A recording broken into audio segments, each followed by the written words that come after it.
नमस्कार, आप देख रहे हैं ग्रेट जंप वर्चुअल। मैं पंकज खजूरिया। मैं बता दूं, कल जिस तरीके से हमने अपडेट दी थी और एक बहुत बड़ी खबर आई थी जो आर्मी की न्यू रिक्रूटमेंट पॉलिसी को लेके, कि कल जिस प्रकार से सीसीए और यूनियन मिनिस्टर की सहमति से जो है वो अग्निपथ नाम की न्यू रिक्रूटमेंट पॉलिसी जो है वो लॉन्च हो चुकी है। और ये जो न्यू रिक्रूटमेंट पॉलिसी है, ये चाहे आर्मी की हो, नेवी की हो, एयरफोर्स की, तीनों विंग्स में जो है वो काम करेगी। इस पॉलिसी के तहत जो 3-4 चीज़ें मुख्यतः बातें थी वो भी हमने आप तक पहुंचाई थी, जिसमें सबसे पहले जो है वो अग्निवीर के नाम से जो है 4 साल की सेवा कर सकेंगे सैनिक अभी तीनों विंग्स में, चाहे आर्मी, नेवी और एयरफोर्स की बात करूँ। उसके बाद 25% की सिलेक्शन जो है अगले 15 साल में होगी। और उसके बाद जो आर्मी, एयर, नेवी और एयरफोर्स की जो सर्विसेज हैं, जो लगभग एवरेज 32 साल मानी जा रही थी, उसको कम करके 24 और 26 साल कर दिया। वही उसके बाद ये सारी चीज़ें अग्निपथ और अग्निवीर की जो न्यू रिक्रूटमेंट पॉलिसी है वो चर्चा का विषय बनी हुई है पूरे क्रॉस द इंडिया। हमने देखा टीवी डिबेट्स हो, अखबार हो, सारी चीज़ें इससे भरी पड़ी हैं। आज इन्हीं सारी चीज़ों पर, अग्निपथ जो न्यू रिक्रूटमेंट पॉलिसी आई है, इस पर बातचीत करने के लिए बात करेंगे मेजर जनरल गोवर्धन सिंह जम्वाल जो रिटायर्ड हैं।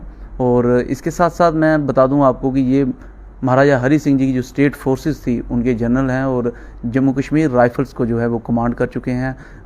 47 की लड़ाई हो, 65 की हो, 71 की हो, तो इसमें विशेष रोल निभाया इन्होंने। उसके बाद जो है एक्स सर्विसमैन के लिए जो है उस लीग को भी इन्होंने लगभग जो है 37 साल तक लीड किया और एक्स सर्विसमैन की जो प्रॉब्लम्स हैं उसको गवर्नमेंट तक पहुंचाया। क्या कुछ कहते हैं, जानने की कोशिश करेंगे इनसे कि किस तरीके से अग्निपथ नाम की न्यू रिक्रूटमेंट पॉलिसी को देखते हैं। जनरल साहब, सबसे पहले मैं आपको यही जानना चाहूँगा कि किस प्रकार से आप न्यू रिक्रूटमेंट पॉलिसी जो आई है अग्निपथ, इसको देखते हैं। हम बहुत दिनों से सुन रहे थे, क्योंकि इसकी डिटेल पहले नहीं आई थी तो हमें कुछ अंदाज़ा नहीं था। बल्कि मैंने ये देखा कि हमारे लीडर्स ने भी और आर्मी के अफसर्स ने भी क्रिटिसाइज शुरू करना कर दिया। अभी उसकी स्कीम भी नहीं पूरी आई थी। मुझे ऐसा लगता था कि वो खुश नहीं है इसके साथ, जो भी इसके बारे में लोगों को पता लगता था। अब कुछ काफ़ी ज़्यादा डिटेल बाहर आई है तो थोड़ा पता लगा है कि क्या, क्योंकि बिल्कुल नया आइडिया है, ऐसा कभी सोचा नहीं था किसी ने। पहले भी बहुत किस्म की रिजर्व्स होती थी, वॉलंटियर फोर्सेस होती हैं। अमेरिका में मैं रही, नेशनल आर्मी कॉन्सेप्ट था। I was my self director of the territorial army, तो वहाँ भी एक किस्म टेरिटोरियल आर्मी भी इसी तरीके से बनी थी कि जो जल्दी भी रिटायर हो जाएं, रिज़र्व लेके चले जाएं, वो टीए में भी जा सकते थे, रिज़र्व भी रह सकते थे और भी एबल बॉडीड टीए में रह के अपना काम भी करें। और उनको उन दिनों इतना पेंशन का भी लोड नहीं था। तो हम सोच ही रहे थे, अब कुछ डिटेल्स आई हैं तो मैं ये समझता हूँ कि बहुत जल्दी में हो रहा है ये। इसका कुछ एक्सपेरिमेंट करना चाहिए था, चाहे 1/4 फोर्स को स्टार्ट करके 2, 3, 4 साल वो देखना चाहिए था कि क्या रिज़ल्ट निकलता है, क्योंकि पूरे मुल्क को ये टच करेगी, हर गांव को टच करेगी, हर मैट्रिक पास हर बंदे को टच करेगी। तो इसलिए एक पब्लिक ओपिनियन की भी ज़रूरत होती है, वो भी नहीं बनी क्योंकि कोई इसके बारे में डिस्कशन नहीं हुई। दूसरा बात, बड़ी फ़ौज किसके लिए चाहिए? मुल्क की हिफाजत के लिए चाहिए। ऐसे मुल्क भी हैं जिनको कोई ख़तरा नहीं है, उनके पास फ़ौज ही नहीं है। स्विट्ज़रलैंड ने फ़ौज नहीं बनाई है, मगर हम उस स्थिति में नहीं है। हम सबसे ख़तरनाक इलाके में हैं, जिसके ख़िलाफ़ चाइना है। सबसे ख़तरनाक देश इस वक्त दुनिया में है तो चाइना है, अनरिलायबल है, लार्जेस्ट फोर्सेस हैं और वो कम्युनिस्ट है, डिक्टेटरशिप है। और हम एक डेमोक्रेटिक कंट्री होके उसके लड़ाई हो रही है, troops are face to face. और दूसरा, पाकिस्तान बेशक छोटा मुल्क सा है वो, लेकिन वो भी बहुत कनिंग है और उसका गुजारा ही यही है। हमारे ऊपर 3 गुना हमारी फ़ौज ज़्यादा है, मुल्क ज़्यादा है। 4 अटैक कर दिए उसने, हमने तो कोई नहीं किया, वो सिर्फ बांग्लादेश को बनाने के लिए हमने किया, नहीं तो हमने पाकिस्तान पर भी हमला नहीं किया। तो हर बार हमें तकलीफ़ हुई है, जब इनिशिएटिव दुश्मन के पास चला जाए तो तकलीफ़ होती है। तो इनिशिएटिव हमारे पास रहना चाहिए। इनिशिएटिव तभी रहेगा मुल्क के पास जब उसकी फ़ौज रिलायबल है। इस टूर ऑफ ड्यूटी में हमने अपने आप को अगले 10 साल के लिए शशोपंज में डाल दिया है। We are not very sure कैसे होगा, ये कैसे चलेगा, और चाइना ही इसका फ़ायदा उठा लेगा। इसमें रिलायबिलिटी जो आप जिक्र कर रहे हैं वो कहीं ना कहीं इसमें जो है कम होगी, ज़्यादा होगी, या कहीं ना कहीं वो आगे पीछे होगी? मेरे ख्याल में रिलायबिलिटी कम होगी, क्योंकि उसको पता है 4 साल के बाद जाना है। बल्कि इसमें हमें प्रोफेशनल बता रहे हैं कि कहीं ऐसा ना हो कि वो करप्शन अंदर आ जाए, कि जो रहना चाहते हैं वो कुछ किसी तरीके से। ये भी एक चर्चा का विषय, कल से चर्चा का विषय बना हुआ है कि किसी तरीके से अंदर रहने के लिए 15 साल अपनी सर्विस टच करने के लिए करप्शन का, जैसे आपने जिक्र किया, कोई और माध्यम हो जिससे वो बीच में रह सके। अभी तक फौज में करप्शन बिल्कुल नहीं थी, पलटनों में करप्शन नहीं थी। कहीं कहीं बार कहीं एएससी वगैरह में सुनते थे। असल बात मैं बताऊं कि आर्मी में मैं जानता हूं, रेजिमेंट्स में, पलटन में, फौज में कोई करप्शन नहीं है। मगर ऐसा काम हो गया फिर 4 साल के बाद कौन रहेगा कौन जाएगा, तो ये खतरा तो बन गया।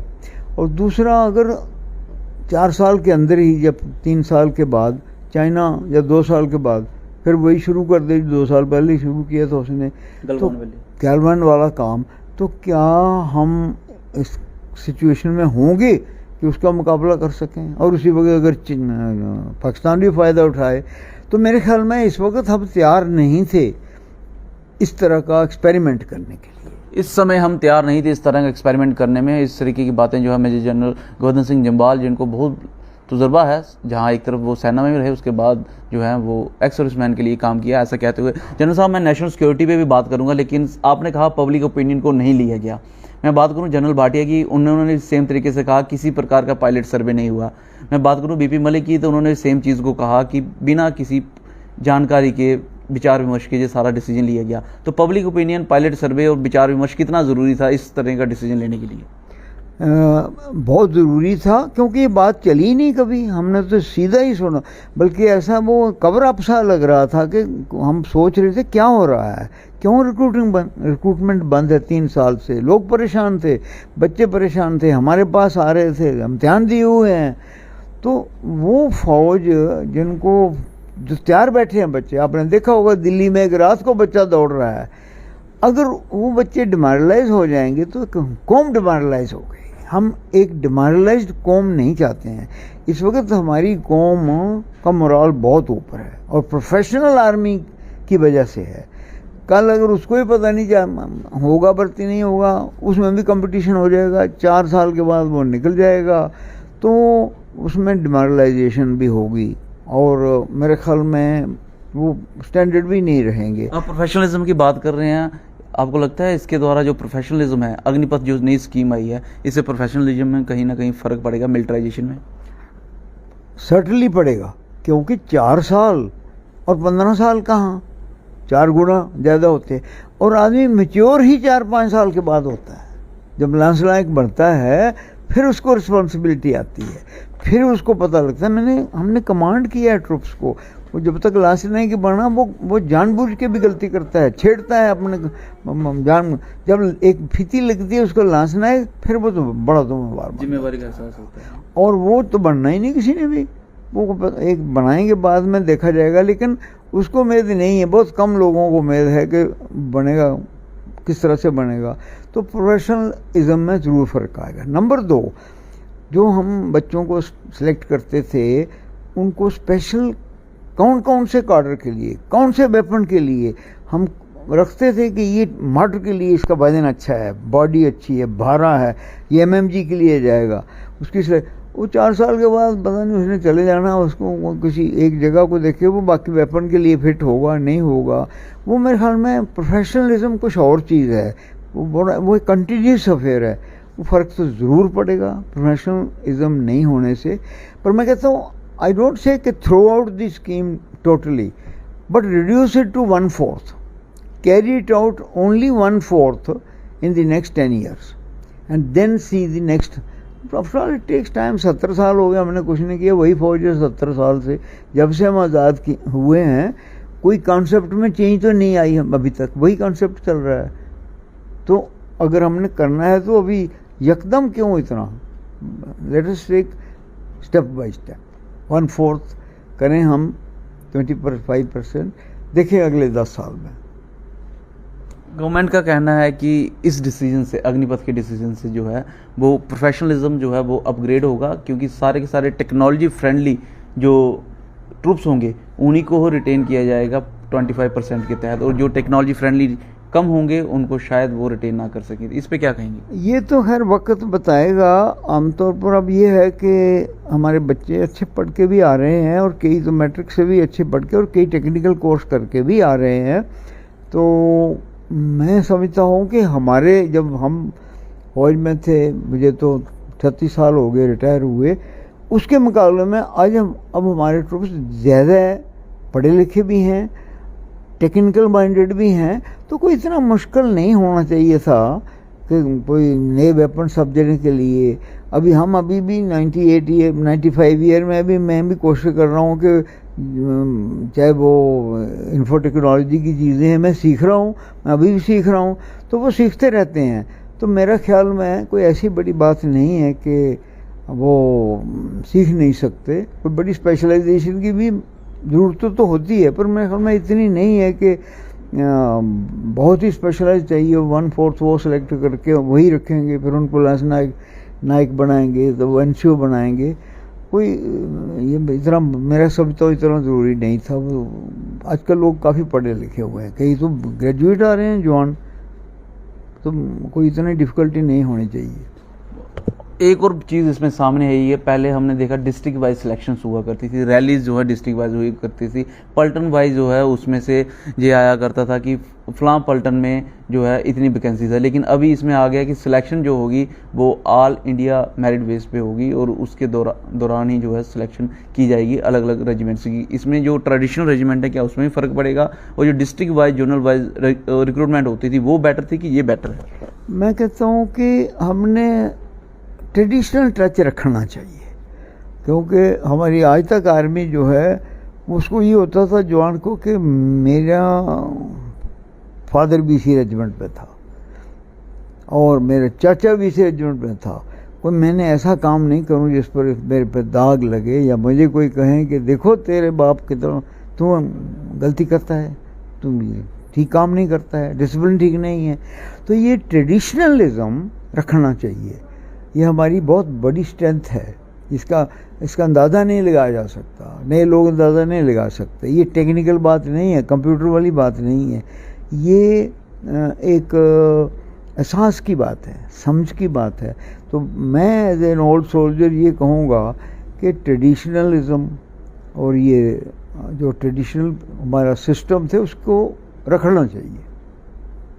नेशनल सिक्योरिटी पे क्या कहेंगे, जहां अभी आपने ये सारी चीज़ें की, हम देखते हैं कि हमारे युवा पहाड़ी इलाके में चले जाएं, गांव में चले जाएं, खासकर जम्मू की बात करूँ, आपने जम्मू कश्मीर राइफल्स में जो है आपने सर्विस की है, स्टेट फोर्सेस में रहे हैं, तो अधिकतर जो उसमें युवा होते थे गांव से होते थे, और हम देखते हैं दिन रात मेहनत करते हैं फिजिकली, मेंटली, और उसके साथ साथ रिटन की तैयारी के लिए।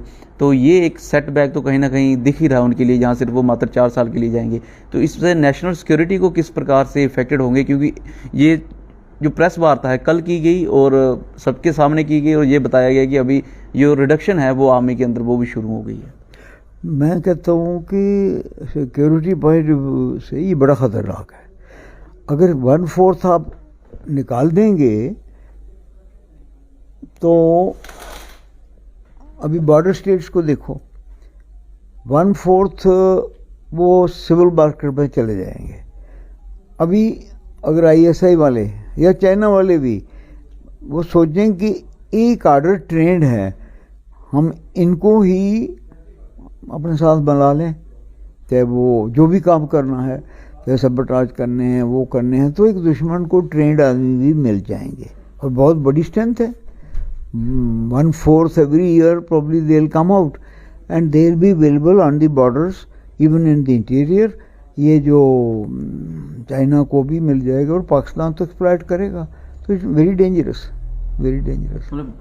थ्रेट तो है नेशनल, आके उनको नौकरी भी नहीं मिलेगी, पता नहीं गारंटीड नहीं है, तो वो पकड़ लेंगे इनको नहीं, यहाँ आप कह रहे हैं कि चाइना और पाकिस्तान जैसे देशों से तो थ्रेट है ही है, इंटरनल सिक्योरिटी को भी थ्रेट है। थ्रेट है, पक्का है। वो यही लोग एक्सप्लॉइट करेंगे ना। आजकल डायरेक्ट वार भी पूरी डिक्लेयर नहीं करते, हालांकि रशिया ने डिक्लेयर किया हुआ है, बट वो लड़ाई कई किस्म की हो रही है उधर। तो आजकल सिर्फ ये नहीं है कि face to face battlefield में ही, कई और किस्म की भी वो चलता है आजकल। केमिकल वारफेयर भी चल रहा है, ये लोग केमिकल वारफेयर के लिए भी इस्तेमाल हो सकते हैं, साइकोलॉजिकल वारफेयर, साइकोलॉजी, हर किस्म की। इसमें डेमोलिशन में ब्रिज तोड़ो, पानी में जहर मिला दो। तो ये ट्रेंड आदमी हैं, बेकार बैठे होंगे, इतनी जॉब कहाँ मिलेगी, तो वो एक्सप्लॉइट हो सकते हैं। तो अगर थोड़ा करते, मैंने कहा 1/4 करते, तो उनको बाजार भी कर सकते थे और ख़तरा भी कम हो जाता। और फिर अभी भी सोचना पड़ेगा इनको कि ये बॉर्डर एरियाज़ के बच्चों को नहीं निकालें, उनको रखें, बस थोड़े निकालें, कोई अनफिट हैं या कुछ है, सेलेक्टिवली निकालें।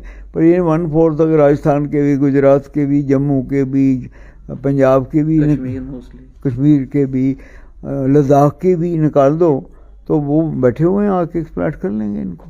तो आप कहीं ना कहीं इसमें अमेंडमेंट की भी बात कर रहे हैं कि इस पे खासूसन तौर पे अमेंडमेंट होनी चाहिए अमेंडमेंट।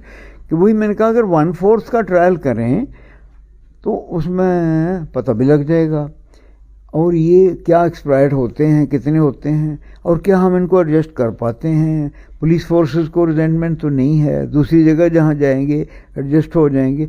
एक एक्सपेरिमेंट करने से पहले हमेशा हम वेपन को नहीं ऐसे इस्तेमाल करते, उसको ट्रायल करते हैं कि साल 2-2 साल वेपन को ट्रायल करते हैं जो सब फिट होता है।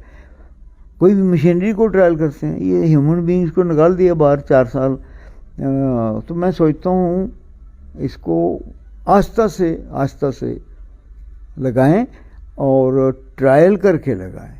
आखिरी सवाल रहेगा आपसे, 10 में से कितने आप इसको मार्क देंगे जो डिसीजन लिया गया अग्निपथ का, जो हाल ही में इंट्रोड्यूस किया है? क्योंकि बड़ा ज़रूरी है नौजवानों के लिए, और ख़ासकर भारतवर्ष जो है वो गांव में बसता है, और गांव के नौजवान तो आर्मी के लिए तत्पर रहते ही हैं, हमेशा चाहते हैं आर्म फोर्सेस में सर्विस करें, ड्रेस पहने, यूनिफॉर्म पहने और राष्ट्र हित के लिए सेवा करें। लेकिन इस तरीके का डिसीजन कहीं ना कहीं उनको लिमिटेड भी कर रहा है।